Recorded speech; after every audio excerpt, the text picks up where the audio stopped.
কি করে দেবেন সেটা আপনারাই জানেন। কারণ বিজেপি আগামী দিন সর্বনাশ করবে, সর্বনাশ করবেন।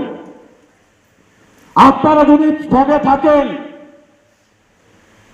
যেভাবে পঞ্চায়েত ইলেকশন করেছিলাম, যেভাবে লোকসভা ইলেকশন করেছিলাম, আপনারা মা বোনেরা যদি সঙ্গে থাকেন, বিজেপির কয়েকটাই চেংড়া নেতা আছে, সেই নেতাগুলোকে আমি বাড়ি ছাড়া করব, বাড়ি ছাড়া করবো এই চেংড়া নেতাদের। আপনারা যদি সঙ্গে থাকেন, লড়াইটা যদি আপনারা দেন, যেভাবে পঞ্চায়েত ইলেকশন করেছিলাম, যেভাবে লোকসভা ইলেকশন করেছিলাম, যেভাবে আমরা উপনির্বাচন করেছিলাম, তার উপযুক্ত জবাব আমরা পাই টু পাই একবারে হাটে কাটে বুঝে নেবো আমরা। বিজেপিকে আরে ওই তো বললাম, রেজাউল যে ভারতীয়, আমার তো সেটাই সন্দেহ হচ্ছে।